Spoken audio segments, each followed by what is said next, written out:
when a young child is learning a new concept, if they're learning it through rote memorization, flashcards, worksheets, it could take them up to 400 times for the brain to make that connection. 400. However, that same concept you're trying to teach them, if you teach it through play, guess how many times? 10 to 20. I want you to fall in love with your children. I want you to get to know your children and realize that the connection between you and them is greater than any curriculum you will ever buy.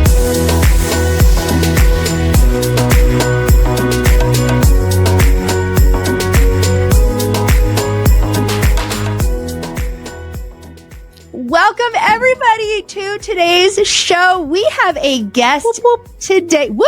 We have a guest, Kathy Eggers, on today. She is a passionate advocate for young children and a leading expert in child development. With over 30 years dedicated to the well-being of little ones, she brings a wealth of experience as a former teacher, administrator, and homeschooling mom of many. Kathy is the acclaimed author of The Homegrown Preschooler, A Year of Playing Skillfully, A Summer of Playing Skillfully, 101 Easy, Wacky, Crazy Activities, and more. Welcome to the show today, Kathy. This is going to be such a treat for so many homeschooling moms. Hey, Christy, I am so happy to be with you. And you know, you're right. I am passionate and love to talk. So you feel free to shush me if we need to. I don't think so. And by the way, if you guys don't know this, Kathy was invited to teach a masterclass in Thrive Homeschool Community where she was able to go a lot deeper on the stuff that we're going to talk about today. So, and at the end of the show, we'll also let you know how to reach Kathy in all the ways, whether it's social media or through her curriculum. But this is what I want to say, Kathy, is way back when I was brand new as a homeschooling mom, I went to a homeschool convention and you were one of the speakers. Have I quoted this story? You mentioned it. You did. Okay. And you were one of the speakers and I was just so amazed. And I remember, I don't know how long you did this because it was a big hot mess, but you had those water beads at your booth. Did you do that a while? I did it for a while, but I have gotten rid of the water beads. Yeah. There's so much controversy and true. Yes. Well, not only controversy, it's proven that they're dangerous. And there's so many great sensory things. But gosh, I loved them while we had them. I know. Yeah. And it makes complete sense. And we ended up being a water bead-less family ourselves. But here's what I want the listeners to know is that I used your curriculum with my littles and we absolutely loved it. So this is just really cool to have you on today. It feels like a full circle moment. And what's neat is you've been really diligent in making sure that your curriculum is always updated, following best practices, following the latest research. And so I haven't looked at it recently because my kids are now older, but I just think it's exciting what you are doing and how you're taking care of the brains of our little ones, but also this combo of we want to love this life. We want to love this homeschooling life. Right? Oh my gosh, that is it. Like it is so much more. Preschool, I'll be the first to tell you, preschoolers don't need a curriculum. It's just true. They don't. They need play. But mamas, we need a guide sometimes. But the guide is not about the activities. It's really about the way you can connect with your kids and enjoy this and build these memories and this foundation of a love for learning, not only for them, but also for you, because you matter too in this journey. I mean, it's not just about them. It's about all of us. Yes. And that's what my community, Thrive Homeschool Community, is all about, supporting that mom, because really we have to take care of ourselves first. Right? Yes. We need to, and that's what you gave me way back in the day, because I'm not an artsy crafty, I'm an academic. I taught college, right? And so here I was homeschooling, littles, thinking, okay, can someone just tell me what activity to buy? I'll just go to Michael's. And you did that, but you also gave me the why. So let's back up for a minute because that's really important to today's show. First, I want to start with, can you share with us your journey into homeschooling advocacy and child development? Yeah, I would love that. I'll try to make it as brief as possible. Listen, I am one of those people, I think I was born for this, truly. I remember as a young girl, I would just walk in around young children and they would just come up to me. And then as I became an adult, to this day, I will be somewhere and kids I don't know will walk up. There's something that God gave me to just connect with young children. I get them. Maybe that's where I stopped academically. I don't know. But I get them at such a deep level, and I have such a love for children that really is the root of all of what I do, why I do it. Went to college, knew I wanted to work in the field, didn't necessarily want to be a classroom teacher in the public school system, but knew I wanted to work with children. So that led me to child development. I was a teacher, then I was an administrator. I started schools. One of the best things I did is get involved with an organization, NAEYC. And I became a mentor and a validator for them, where I would go check schools and child development centers for quality. Were they being appropriate, developmentally appropriate practices is what it's called? Were they running their classroom, taking care of the children socially, emotionally, physically, and cognitively? And then when I moved into homeschooling, which I also knew I wanted to do from a young age, because my siblings had friends who were homeschooled like back when it was weird, but I thought it was cool because I loved the family dynamic. I would watch this family interact and travel and explore and ask questions and be curious. And I thought, I want that lifestyle. I want to be the one to witness the aha moments. So I did that as a homeschooling mom, homeschooled my children. My youngest is now a sophomore in college. So I am through with that journey. However, I got the privilege to merge the two worlds together. I got to witness, hey, no one's really teaching our homeschool moms about play. Back when I started this, now there's many more people doing it. But when I started, literally there was no one. And so I wrote the Homegrown Preschooler as kind of bringing in my child development expertise with my homeschooling expertise and merged the two. And out of that came the other curriculum and books. So that's how it started. Yeah, that's fantastic. And I mentioned previously that you recently taught a masterclass in Thrive Homeschool Community. And in that class, you discussed the profound impact of play on our neural connections. Is that the right term? Neural connections? Yeah, neural pathways. Yep. Yeah, neural pathways. Could you elaborate on how different types of play contribute to cognitive development? And here's the ledge that I'm hoping that you can keep bombs off of. Is we are so, especially a brand new homeschool mom, she is so insecure and she doesn't want to mess this up. And heaven forbid that we give our kids a bad education. And maybe we have family members who are kind of side-eyeing us, like, what are you doing this homeschooling thing? And then here a mom comes along and she's like, we play, right? And that's what she should be doing in those earlier years. But it's really great for moms to be empowered with some language regarding why that play is so developmentally important and how that is not sacrificing academics. It's actually contributing to it. And I would love for you to take a moment and speak on that. Gosh, I love this question.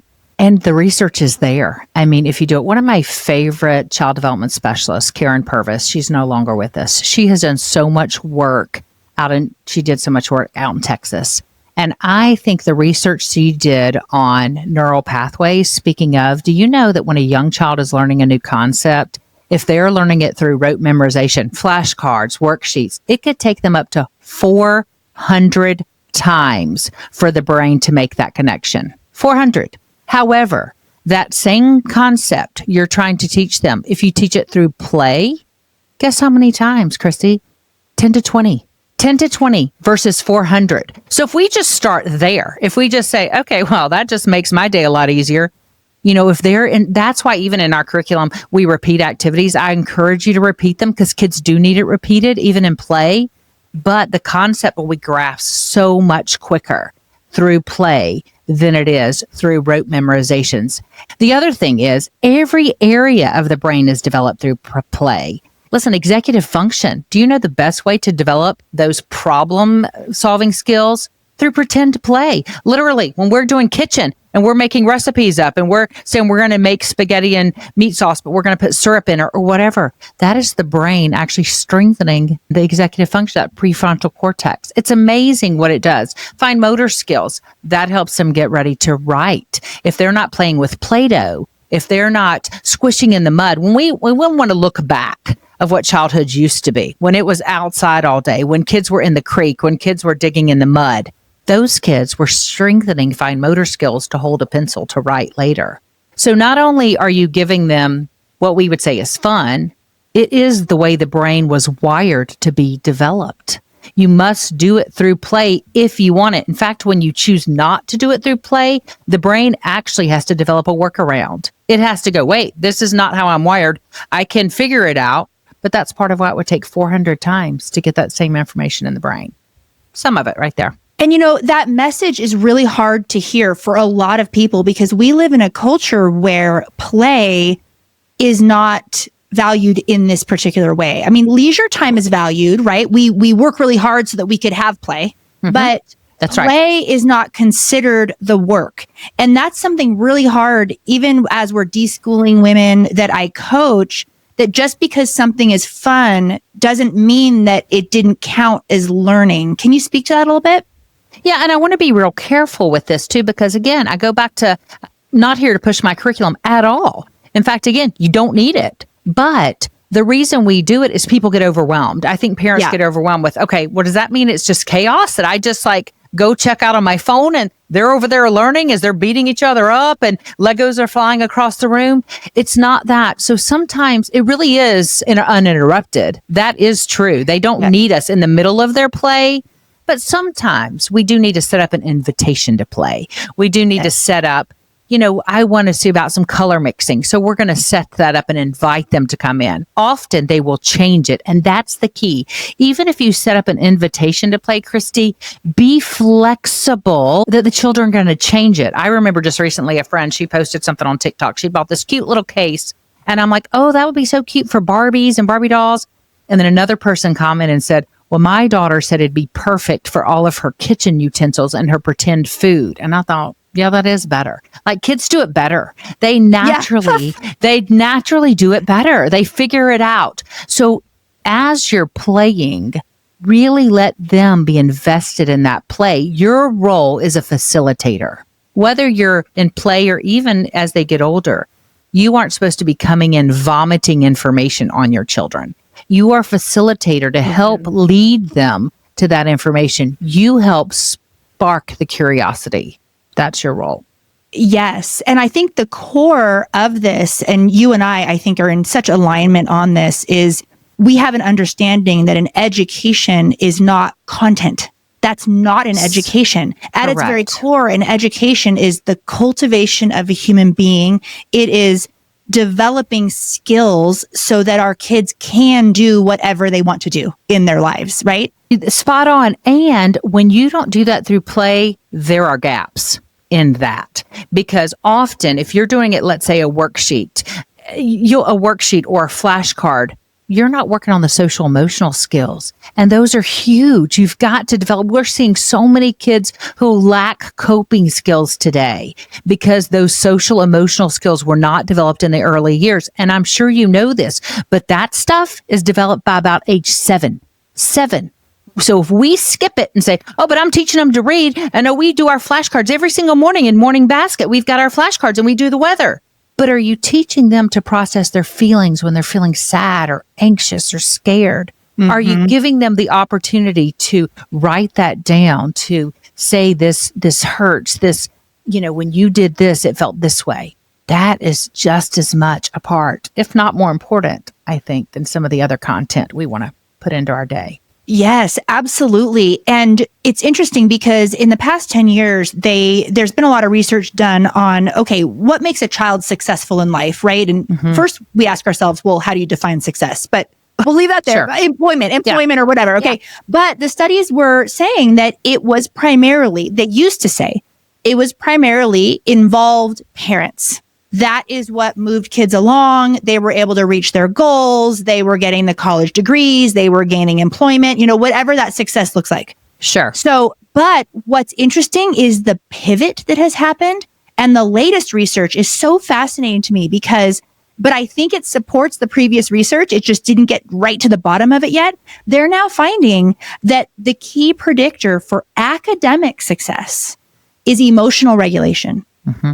And this is something that I teach when I go around to conferences and I have a talk that's on battles and pushback and all of that. And I talk about, we need to be more behavior detectives, not behavior cops, right? Yes. But what's interesting about that empathy piece and, we have this intensity of academics at the earliest ages. Well, one, we know there's research now that backfires anyway, but I think it's really interesting, this emotional regulation piece, because it actually supports previously. Because if you have involved parents who really, really care, you probably are having conversations at home, probably in a more emotionally resilient, communicative family, and you probably have better skills. But, in my math talk, I do a talk on math, and I say, look, I know where you guys are. You're at the place right now where your child just looks at that word problem and melts down. They might be able to do it. And you're probably saying, you can do that problem. It just looks hard. The breakdown isn't math. The breakdown is emotional regulation, which is a skill, right? Absolutely. As a homeschool mom who values a family together approach and leans towards the classical and Charlotte Mason styles, I often struggle to bring my educational vision to life with my kids' diverse ages and learning needs. With all our interests and super packed schedule, bridging that gap between the dreamy homeschool I want and reality, I gotta be honest, it's a challenge. Now, yes, I know perfection isn't the goal, but if you're listening and you could use a little easing of your mental load in your day-to-day, I found a resource that has become the quiet hero of our routine, and it could be a really great option for you too. BJU Press Homeschool Curriculum. Now, many think that BJU Press Homeschool is solely an all-in-one option, and though it does excel in that role, did you know you can also opt for specific courses and tailor them to fit your family's needs, just as I have? BJU Press Homeschool provides the perfect balance of structure and flexibility and easily complements my family's mixed age, family together on the couch learning style. They are second to none in integrating a biblical worldview, stimulating critical thinking, and offering tons of hands-on activities in the lessons. To find out how BJU Press Homeschool can come alongside you in your homeschooling goals too, visit bjupresshomeschool.com or click the link in the show notes. Is your child struggling with attention, memory, reading, writing, or math? If you're experiencing this, you know how heart-wrenching it is to watch them face these hurdles. You've poured love, time, and attention into their education, yet the struggle persists, leaving you feeling stuck and desperately searching for answers. You guys, I want you to know about Learning RX, a proven program designed to help your child's cognitive skills, enabling them to think faster, learn more easily, and perform at their best. I'm talking getting real long-term help here with things like ADHD and dyslexia. Learning RX is backed by 35 years of research, and their results are transformative. Use code HOME50 for $50 off your cognitive skills assessment. Go to learningrx.com or click the link in the show notes. Absolutely. And I always tell parents, back to your COP comment, is that behavior is communication. So don't get emotional about it. Don't take it personally. Just recognize behavior is communication, and you need to get curious about that behavior. And the more curious you are as a parent, the easier it's going to be to get to the root. And the root is really, again, all the outward stuff, just like the dysregulation, those are just symptoms. There's something going on at the root. So that's why you need to get curious. So side note on that. Yeah. Yes. So I can speak to my struggle when my kids were little. I'm not uptight per se, but I do like a tidy house. I'm not naturally crafty. That's actually an area that I've tried to grow. I'm not either. I need to really say that. I'm not crafty. Yeah. I mean, I've tried to learn knitting because I know the benefits of having handicrafts and things like that. And I want to get back to the uninterrupted play piece. So I'm going to write a note for myself. But speak to the mom right now who is really dysregulated, maybe by visual clutter or messes in her home. I know everyone listening here is a growth mindset girly. We kind of all are. That's who listens to my podcast. Okay. And speak to that, because that can be really hard. I've even had moms tell me I could never homeschool because I know my house would be a mess, which that's a terrible reason not to homeschool. You got to figure that part out. But you know what I'm getting at? This can be really hard for some moms, because that young play where you're letting them in the mud. I remember being at my in-laws' house one time and just letting my kids just, ruin their clothes outside, and she was just flipping out, and I'm like, it can just go in the wash. But that's really hard sometimes, because this is the thing, is when you have little kids, you're tired. You are tired. You're cleaning all day. They can't clean the kitchen yet. I remember those days. And some days it felt like there was a cloud over me. So the thought of strewing or setting my kids up for a skillful play environment was just too much. How can you help us? Listen, I get that. I love a tidy house too. I mean, it's so funny. People assume that I probably live in chaos and I'm so crafty. No, none of that. But what I do is there are places and spaces So I'm really good about being creative. Where's my place and my space for this messy play? So when you have little ones, sometimes it's the bathtub. That's real easy to clean them up. You put some water in the bathtub, you drop some color in, you put some shaving cream. There, it's done. If that's too much for you to take it out of the house, start there. Get one of those cheap $10 swimming pools and set that up somewhere, and you can keep it contained. You can get bussing bins and put it on a towel on the floor. It doesn't all have to be going on at the same time. You don't have to have dress up play at the same time that you got the sensory table out, at the same time that you have the Play-Doh out. You can have places and spaces. I used my front porch all the time. We had a covered front porch when my kids were little. I took an old armoire, TV armoire. Remember when we all had those? I took that and I filled it up with my paints, my paper, my sensory bins. And so it was easy for me to say yes, because if it takes too much time, the yes becomes harder. If you've got to go find the paint, you've got to set up the easel, if you've got to pull out the sensory bins. But if you can have a space where you keep that and it's easy to grab and easy to say yes, it makes the yes so much easier. And then the cleanup can be quick. Again, you don't have to do it every day. Maybe you start with 2 days. We're going to do sensory messy play. There are some other ways we can play that doesn't involve that. It's okay if you ban glitter from your home. I'm not going to judge you. I think I probably banned glitter for a few years too. It's okay. You do what is best for you too. Again, you are part of this equation. And I think the more you do it, the more you get comfortable. That's what I hear from all the years I've been teaching moms and teachers to play, is that the more you say yes or why not, I also teach say why not instead of why. What? Why not? What? Really, why not? If they jump in that water puddle, you're right, Christy, you can wash it up. You're already doing laundry anyway, so throw it in. Those are the things that can help you to not get so overwhelmed with this type of play.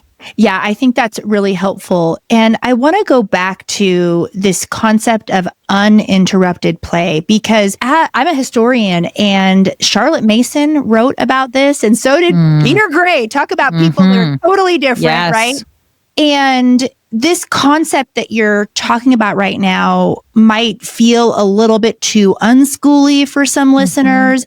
And Charlotte Mason talked about how important uninterrupted play is. And I think we live in a space right now where even a mom who's really in tune with the emotional development of her kids, she might be tempted to hover and work out conflict and help them process and pull them aside and things like that.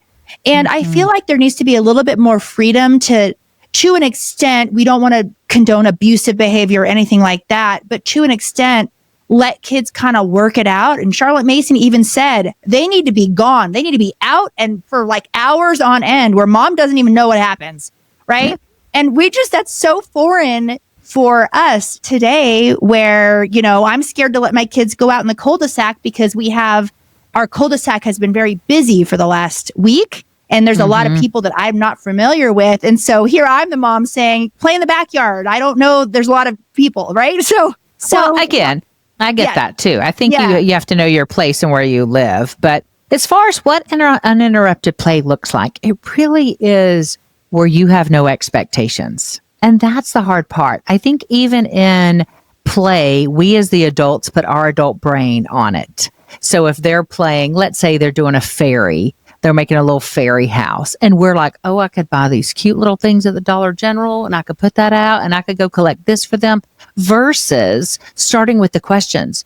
Oh, I thought we might want to build a fairy house. Have you seen fairies in our house? And, the child might go, no, we don't have fairies. Oh, well, you should look. I think I saw one go by last night.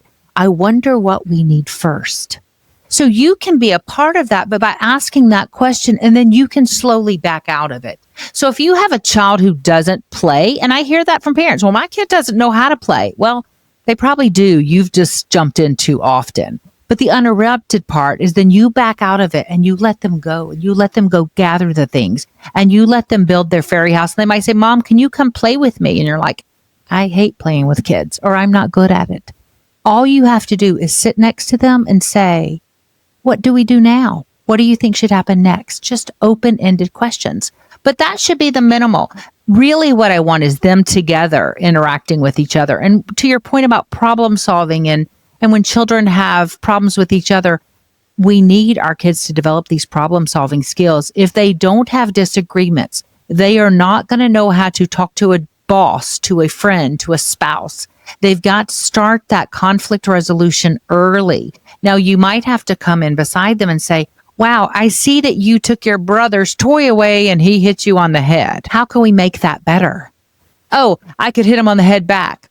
Ask the brother, would that make you feel better? No. But he said that wouldn't make him feel better. What else could we do? I could give him the truck back. Would that make you feel better? Yes. Problem solved. That takes time. And you said it earlier, we're tired when we have little kids. We're exhausted. We're already overwhelmed. But that is important work. That is important work. If you do that when they're 3, 4, 5, when they're 8, 9, 10, they won't need you to jump in.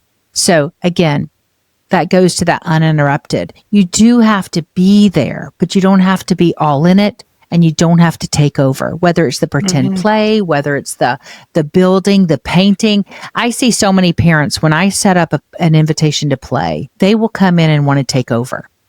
They'll do it in the name of, I'm with my child. Let's just take coloring. Say a child is coloring. And I'll see a parent sit right beside them, and then they'll start drawing a tree, and they'll start drawing, their name. And then immediately the child will stop what they're doing. They'll look at the parent and say one of two things. Oh, could you draw this for me? Friends, or mine's not as good as yours. Throw the pencil down. That's how we have to stay out of it. Don't sit down and color next to them. Now, if they invite you in, okay. But if not, if they're over there working and they're collaging or they're coloring or they're painting, let it be. Let it be. That's where the uninterrupted play looks like. What about coloring books? Should parents be telling their kids to color the lines? Christy, you set me up. That's a softball. Absolutely not. I don't own it. I do own adult coloring books in my home, but I do not own children's coloring books in my home. I want children to see the world the way they see it. And the minute we say color in the lines, we have restricted them. We have stopped the creativity. We have taken away that opportunity for them to create. It is the very opposite of creating when they are being told what to do. Now, why do kids like coloring books? Because they're attached to the characters or they think that's fun. So I get that. So do a sticker book then, because that's a craft. It's okay to do crafts. Do a craft. But really, art should be process-based 100%. There should not be an end result. They get to determine the end result. That's how our great artists are formed. That's where they come from. They see it and they make it happen. That's true art. Yeah, I was over my mom's house. My mom, she's very crafty. She's so good at this. She is a really advanced knitter, and she will do doodles and things like that. And have you seen those reverse coloring books where they'll have the black or...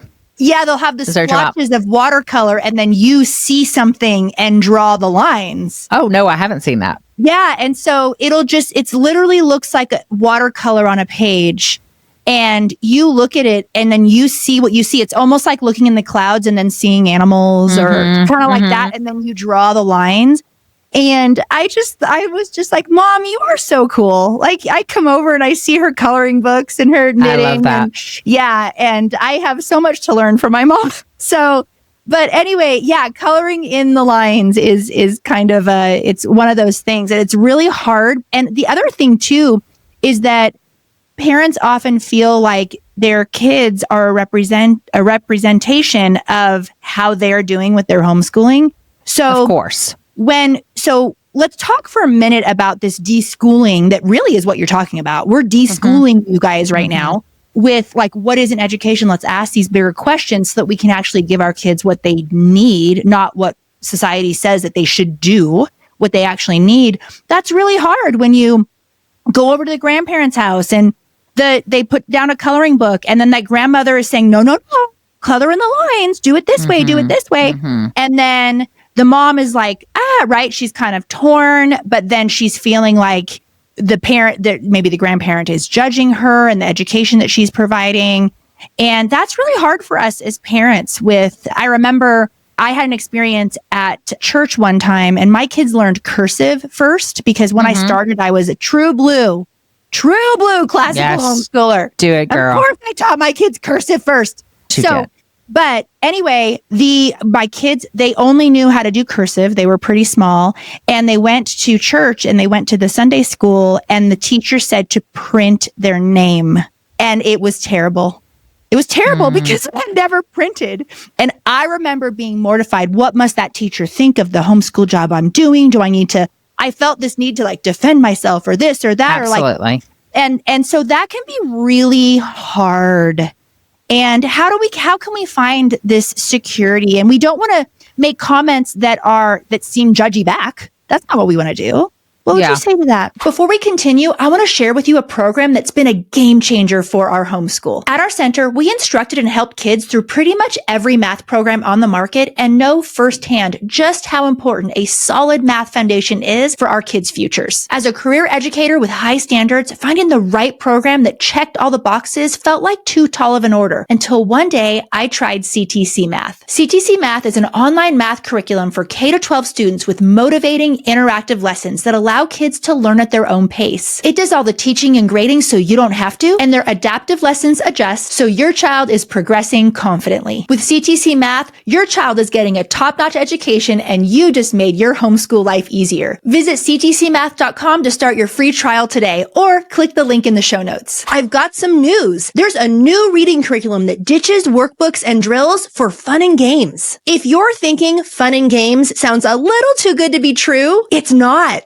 98% of children improved their reading test scores in just 6 weeks with the Reading Skill Set by Love Every. It's a phonics-based program that follows the science of reading, but makes learning to read fun, motivating, and confidence-boosting because it happens by playing games and then practicing with just right skill-level books. Kids love it and parent educators love it. And it works. Visit loveevery.com/Christy-Faith today and use code Christy10 to get 10% off your purchase of the Reading Skill Set by Love Every. That's loveevery.com/Christy-Faith. Well, you had a couple questions in there, so I'm going to tackle. That's okay. No. I'm going to try and remember them both. Okay. First, I'm going to answer your second question first. Okay. Find your people. You have to find your people. Yeah. Because you might not get that support out in the wild. Let's just call it that. I have those same stories. I remember my first son. Most of my kids read late. Some read it early. I mean, whenever they were ready. But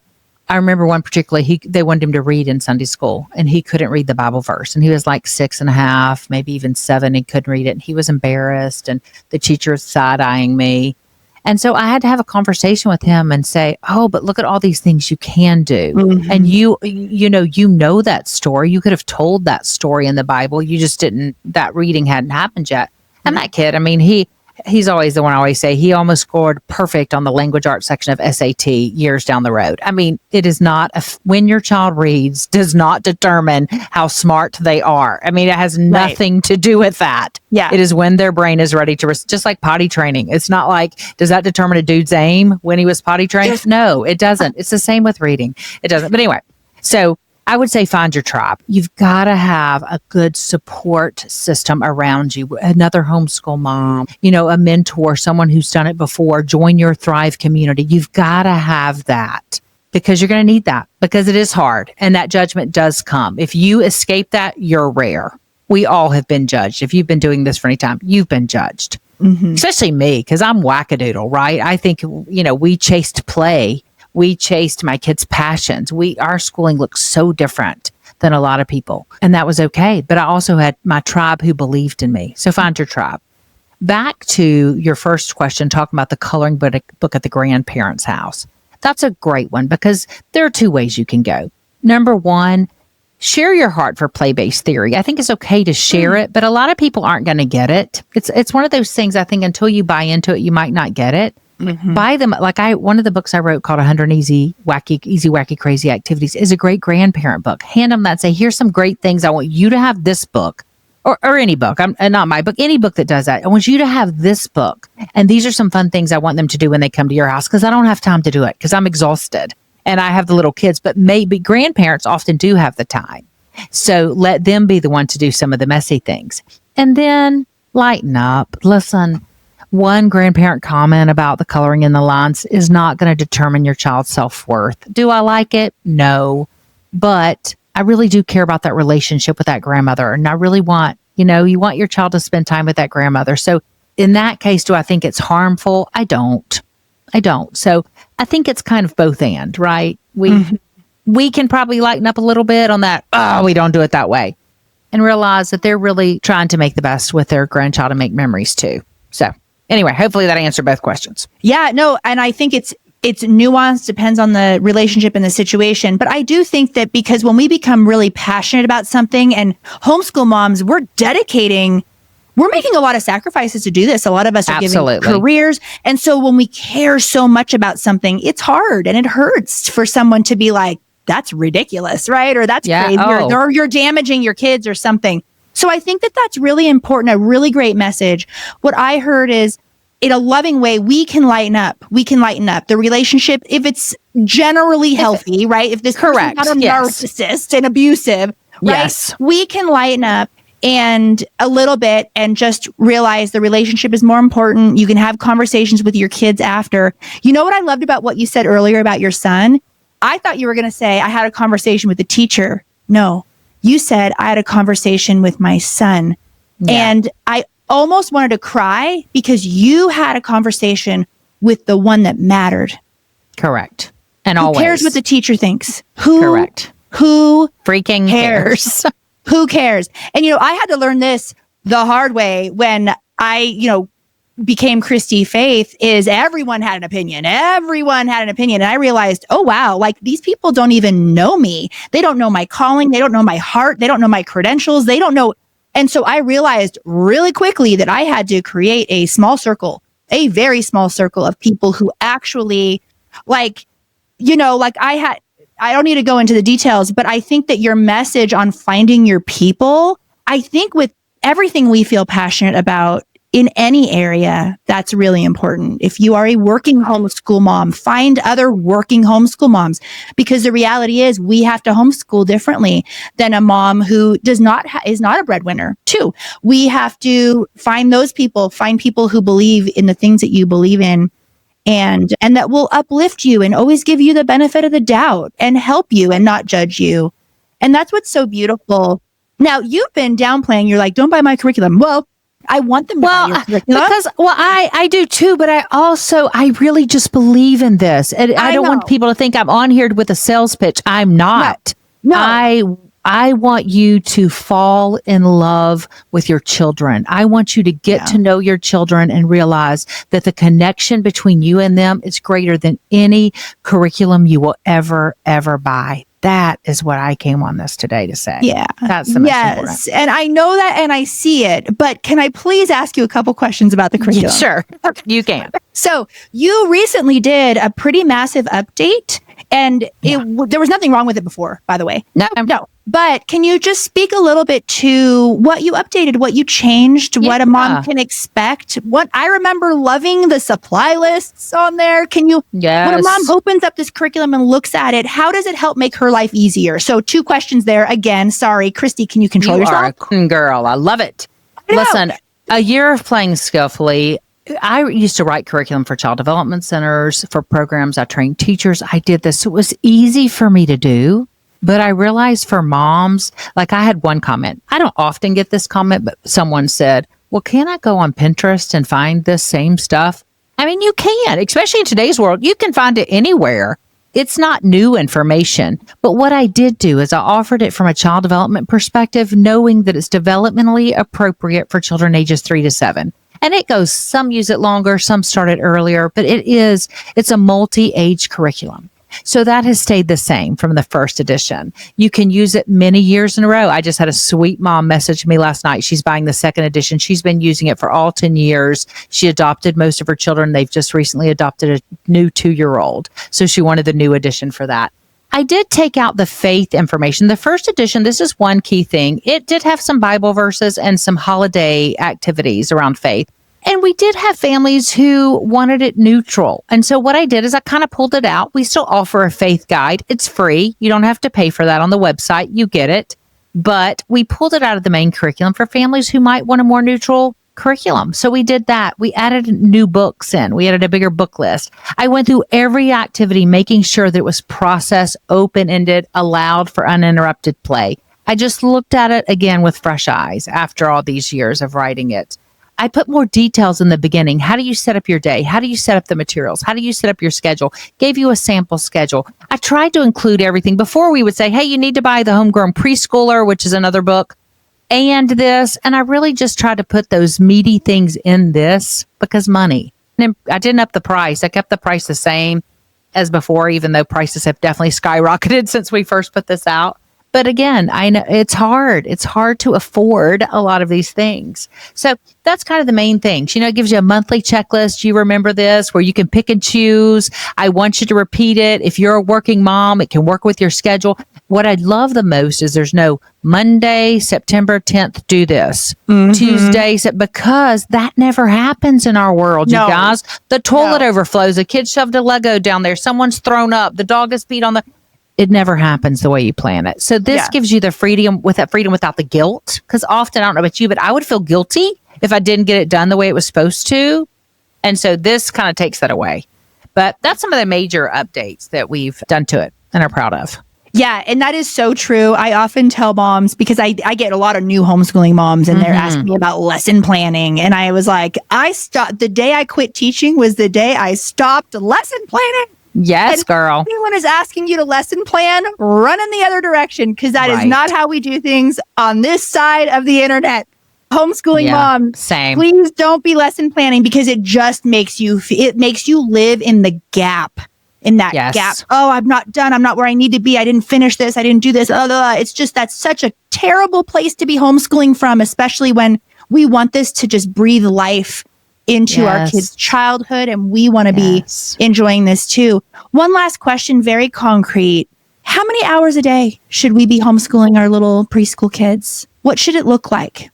Well, it should look like as you live. So you cannot put a time on it, because if you let them come in the kitchen and cut up vegetables, that's schooling. If you let them help wash your car, sort the socks, that's schooling. If you sing a song with them every morning to get them awake, to get them out of bed, that's schooling.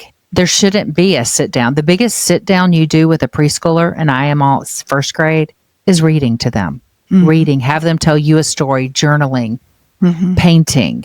As you go all day, you spread it out throughout the day. Start your day with sensory, lots of sensory. That awakens the brain. You always should start with big movement, deep breaths, some sensory. Get your hands messy, because that fires up those neurons.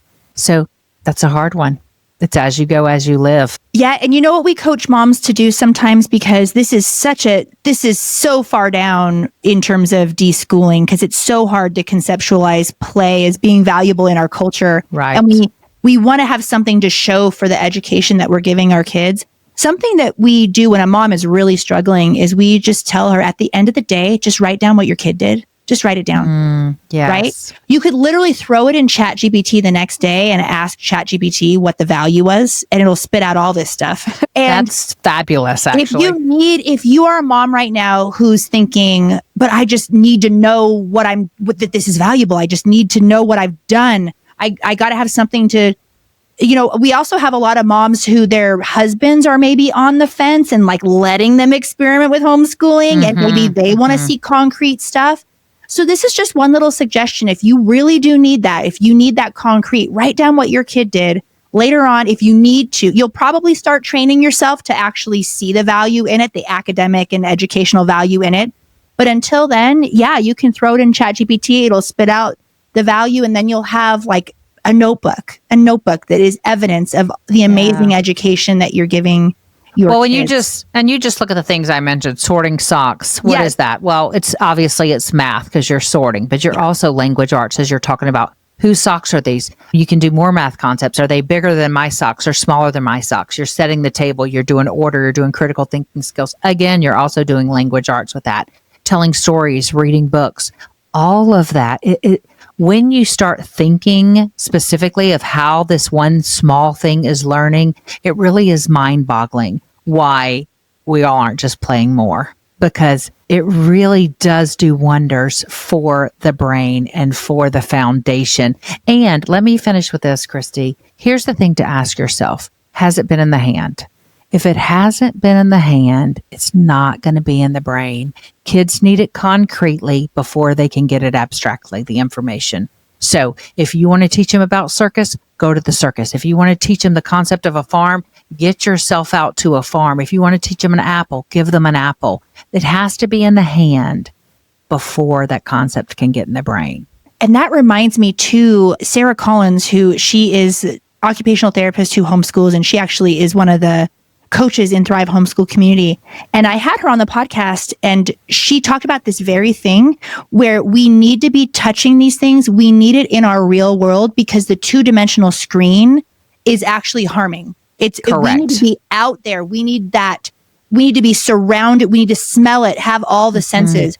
So, I mean, could you put on a YouTube video about what it's like to live on a farm? Yes, but it's not even a comparison to it. Yeah. And we're not saying this to put more pressure on yourself. We're saying this to be free. You can free yourself. You think about if you birthed your kids. I adopted most of my kids, but I did birth a couple. And a lot of people tried to tell me what birthing a kid was like. Guess what? It was not like they said. I read books about it. I didn't watch a YouTube video, but had I, it still wouldn't have hit it right. Yeah. Yeah. That's what it is for kids. We can tell them all day, but when they experience it for themselves, they get it and they remember it, and their brain, it's like sticky glue for their brain. They keep it in there. Yeah. Yeah. Well, Kathy, you are really a gift to the homeschooling community because you are one of the voices in our space that is helping us love our children better. And for that, I'm really grateful. And I love your messaging. I loved your curriculum when I did it. I still tell mamas to use it. And I thank you so much for your time coming on the show today to encourage all those homeschooling moms with those littles. And you don't have to sit them down in front of workbooks. You can go and have fun. Absolutely. And thank you for what you're doing too. I love that you are out there and screaming it from the rooftops that we need to be involved in our kids' lives and show up. And I appreciate that message. Great. Well, thank you for coming on the show. We're going to put everything that she mentioned in the show notes, links to all of her resources, her socials, her website, and everything, because I know mamas are going to be wanting to know where to find the resources that you provide our community. I so appreciate you coming on today. Thanks, Christy. I enjoyed it. You hurt my heart.